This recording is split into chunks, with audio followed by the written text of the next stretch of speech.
Bibbins, some of the other young freshmen that were playing the majority of the latter part of the second half in the loss to Stephen F. Austin.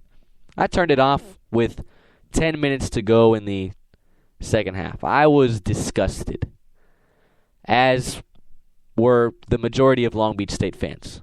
And they have the right to. And there's nothing against a good Stephen F. Austin program what did they go, 32-3 last year? They won a game in the NCAA tournament. They beat a pretty good VCU team in overtime. And they beat Long Beach State pretty handedly at home a couple of years ago as well in the Bracket Buster game. So, would I have been upset with a hard-fought loss against a good team on the road? No. And did I expect Long Beach to come out perhaps a bit fatigued? Absolutely. They'd played 4 games in the last week. They played 10, which is amongst the top teams in the country as far as games played are concerned. 10 games in 3 weeks, that's a lot harder than it sounds on the players. Anyways, I just feel it's completely unacceptable. And I don't care how good Stephen F. Austin is. I don't care if we were playing Kentucky. I feel it's 100%, 1,000%, 1,000,000% unacceptable to lose by 29 points to anybody. Well, if you're listening and you're thinking, Kentucky's real good. They're very reminiscent to a lower tier NBA team. I don't care. I'd be upset if Long Beach lost to Kentucky by 29 points.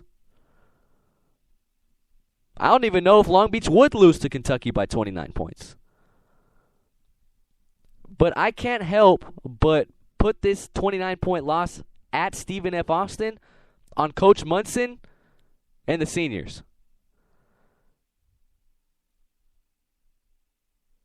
You can't, in your 8th year, if you're Coach Munson, and I don't mean to bash Dan Munson. He's done a fantastic job. He just passed the great Coach Jerry Tarkanian in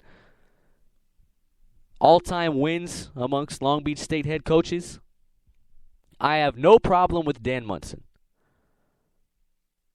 Dan Munson has absolutely 360 turned around this program since the debacle with Larry Reynolds. The Fab Four, Casper Ware, Eugene Phelps, T.J. Robinson, Larry Anderson, those years were awesome. Seeing James Ennis drafted, now in the NBA, that's awesome. That doesn't happen with any coach but Dan Munson. And I love the way he schedules. I love the tough scheduling.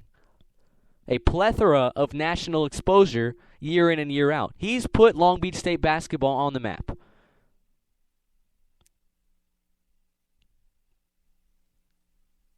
I have a lot of positives for Coach Dan Munson. But there are some things that I'm starting to get slowly but surely disturbed with. The fact that Long Beach State has only made 3 postseason appearances and only once in the NCAA tournament in his 8 years, that concerns me.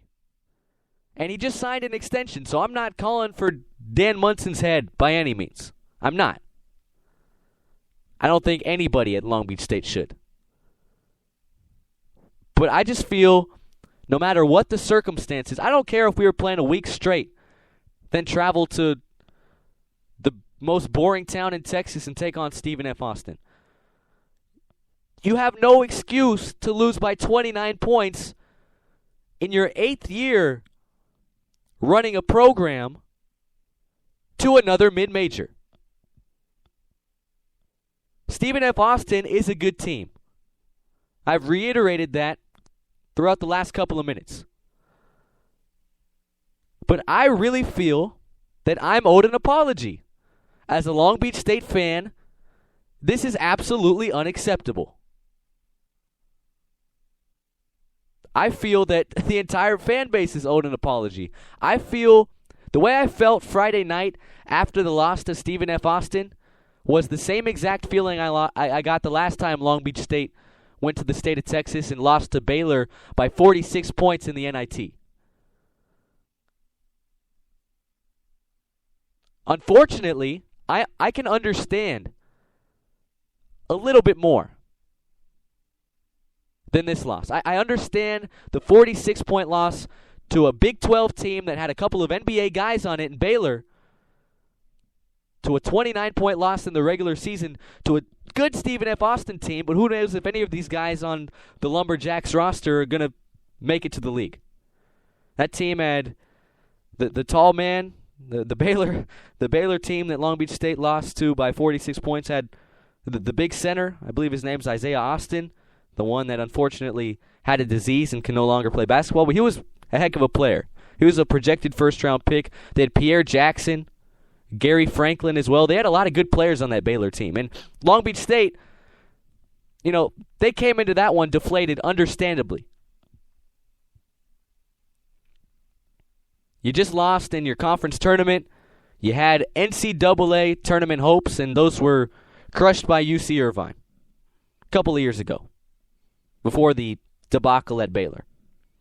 And you take the trip to Texas, and, I mean, the NIT is blah, I didn't care too much for it either. It wasn't the same.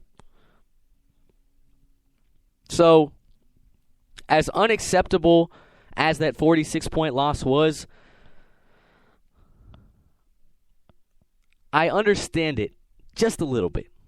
I see where you're coming. I see where you're coming from, Long Beach State. I do. The players probably didn't want to be there. Munson truly didn't want to be there. Disappointed that his team, the number one seed heading into the conference tournament, didn't make it past the second round. I get it.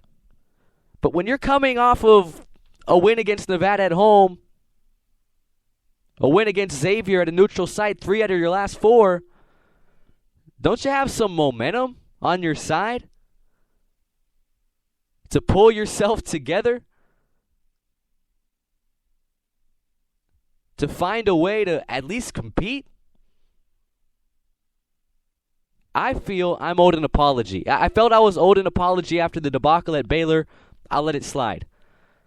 I haven't seen what I'd like to see. I'd like to see a player. I'd like to see a coach. Maybe even send out a freaking tweet and say, hey, I'm embarrassed at how we performed at Stephen F. Austin. Our effort was poor. It was terrible. We promise to never go out like that again this season. I'd like to see someone. I don't care if it's a freshman. I don't care if it's a walk-on. I don't care if it's an assistant coach. I don't care if it's Coach Dan Munson. I don't care if it's the athletic director. This is unacceptable. And no, the season's not over. Long Beach State could still very well make it to the NCAA tournament. This game means nothing. The only thing that matters for Long Beach State are the 3 nights at the Honda Center in mid-March in the Big West Conference tournament. That's all that matters, and we learned it last year when we saw Cal Poly go 11-19 in the regular season, then wins 3 straight and get a berth to the NCAA tournament. Long Beach State, they just did not, they didn't want to be there.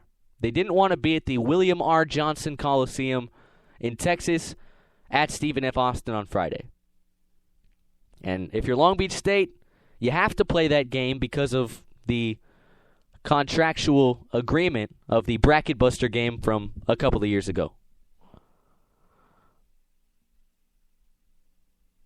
But to perform how they did, it just doesn't reflect the university well. It doesn't reflect the program well, and it just doesn't look good if someone's looking at your schedule. It doesn't. Nobody's just going to scroll and say, hey, they competed with BYU. Ooh, they beat Kansas State. Oh, they competed with Washington. Oh, they beat Xavier. Oh, okay. 11-point win against Nevada. Oh, what's this? A 29-point? What's SFA? You click on Stephen F. Okay. 29-point loss? Really? I don't know. This completely changes my outlook of the entire season, and I hope it was just a one-time deal if you're at Long Beach State. I pray and I hope that the minute the buzzer sounded to end that game, that Long Beach State put it completely behind them and said, hey, we have tougher competition ahead. We'll make sure this doesn't happen again. If I'm Coach Munson, I don't know what in the world I would tell my team after a 29-point loss to another mid-major. Bottom line,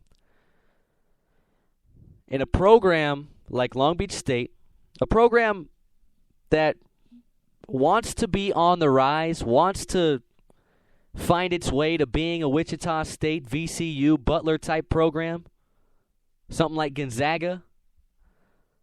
You can't be losing games by 29 points 8 years into the project if you're Dan Munson to another mid-major. To anybody, but especially another mid-major.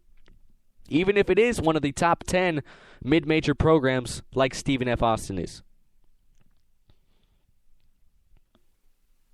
I hope this 2014-2015 team resembles the 1993 team, which lost 95-61 to VCU. Then a couple nights later, went into Allen Fieldhouse to take on the number one team in the nation at the time, the Kansas Jayhawks, and pull out the most historic win in Long Beach State men's basketball history. Long Beach State upset number one Kansas at Kansas, just a few nights removed from a 34-point loss to VCU. Is that going to happen again? Is Long Beach State really going to go on the road to Viejas Arena and take down number 18 San Diego State? Boy, I hope so, but I'm just not confident right now as a Long Beach State follower, supporter, whatever. I really feel after adversity, because every good team is going to deal with some adversity. Name me the last college basketball team to go completely undefeated through a season and not deal with any adversity on or off the court at all. Somebody probably has an answer to that question, but I don't know the answer to it. It's a rhetorical question. I'm asking myself. It's a talk show. It's the Long Beach State men's basketball show.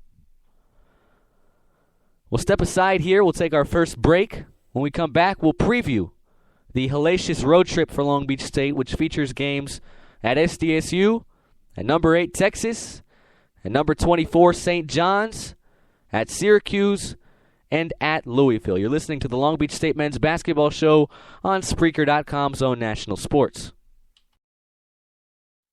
Welcome to Mixmasters, your number one choice for studio recording and post-production audio since 1999. Conveniently located in North Long Beach, California, near the 710 and 91 freeways.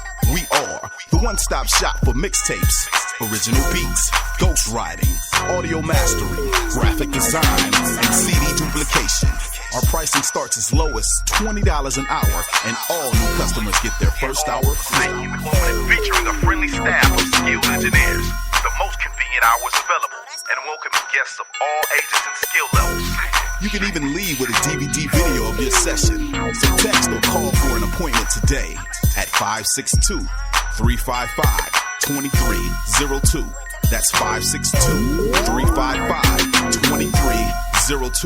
Or hit us up on Facebook at www.facebook.com/Mixmasters Long Beach. Mixing business with pleasure.